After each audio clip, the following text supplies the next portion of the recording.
Now, what is it like working with your wife? It's an absolute nightmare. No, I'm joking. So, you know, Cam, you know, my backstory. Cam is the complete opposite to me. If I'm left to my own devices without doing things I teach, I'll default into stress ed, this default mode network planning. And Cam is completely opposite, being Thai, being Buddhist. She knows how to bring me back into the present moment and really enjoy what we're doing.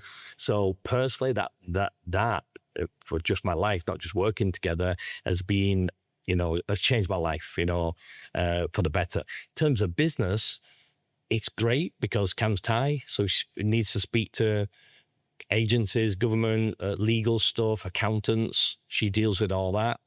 But also gives me insights into marketing as well, like things that doesn't quite resonate with Thai people or Asia in general. So it's not that we have designated roles, it's that both of our background and experiences and our cultural differences, then we come together to the best way possible. If I was trying to do it all myself with no Thai partner, no Thai wife, I think that, you know, could be quite challenging. I know that's what one of the services you offer, another, specialists. So yeah, for me, everything's a net positive. Now, with working together and building this business, it sounds like you want to build a business and keep building and growing a business that you want to be in, that you want to be part of. You don't want it to grow to the point that you're not enjoying it. So I definitely get that. What do you then think you might grow into if you want to grow? Because of course you're very successful where you are. And I'm just kind of curious, where do you think this might go? Or do you think it's kind of keep it going and just kind of doing what you're doing? Yeah, I my default mode network side of my brain that likes to plan and run simulations of what it could be and, you know, things for the future.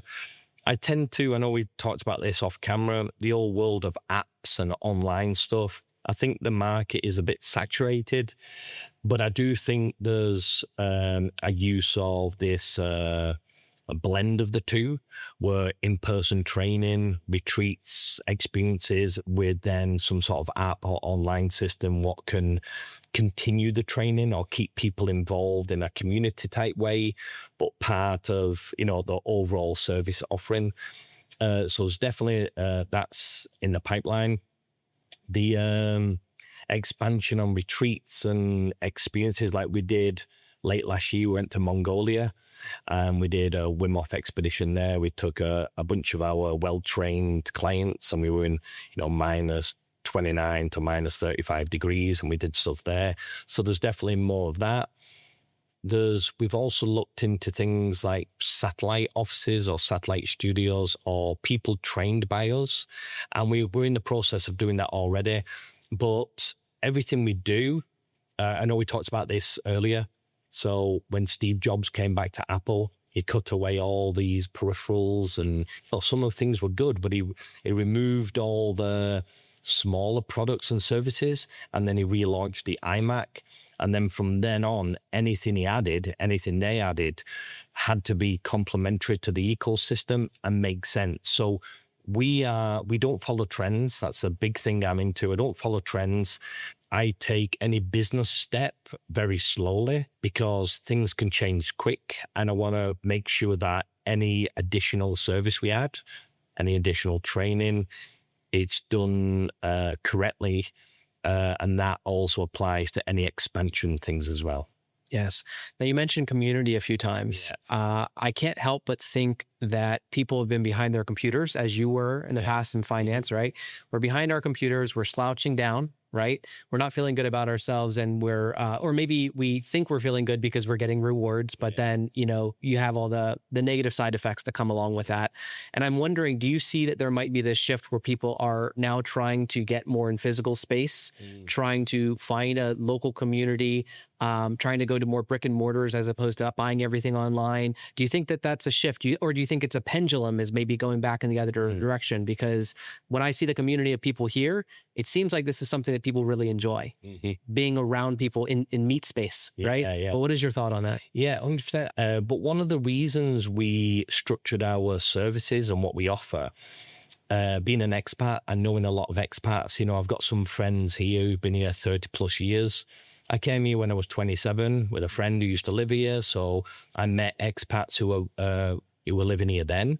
And what I discovered in speaking to people, if you're an expat, especially a guy, and you want to meet people, other expats, and you're not into going to the gym, I mean, that's a great place to meet people, or Muay Thai or martial arts, whatever. If you're not into that, one of the only places you can meet fellow expats is in the bar drinking. That's not good, right? We need some other way to, build a community.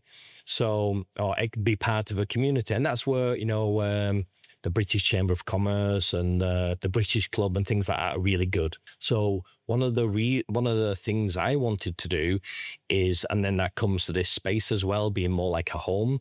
I wanted it to be a place you could come for hours where you're getting healthy, makes you feel good, and you can make new friends or build a community.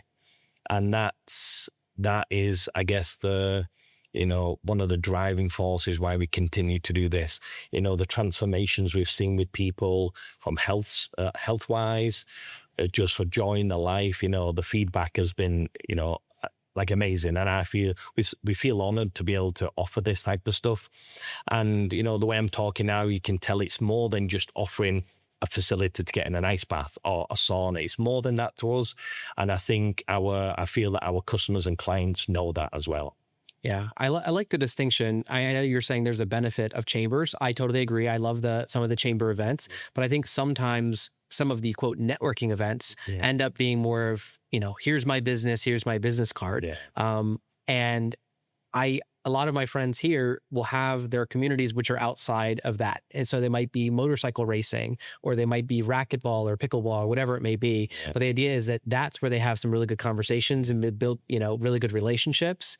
Sometimes they even do, and I'm not trying to take things always back to business, but sometimes they do end up turning into business relationships because you're not there for a business relationship.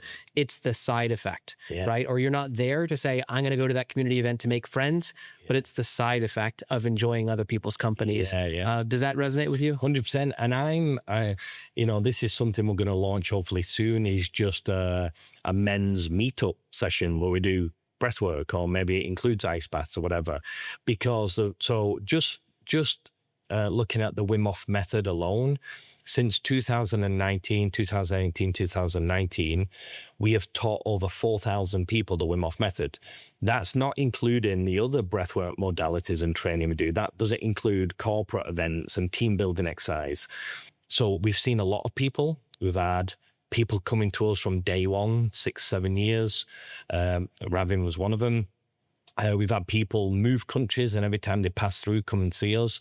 And we constantly get feedback. I personally get feedback. People say, oh, you made, my life so much better since coming here. Feel physically healthier. I feel happier. I've met some friends. And what's actually interesting in this place is that people have got business from coming here, where they've, oh my God, I didn't realize you came. Or, we have everyone from CEOs to,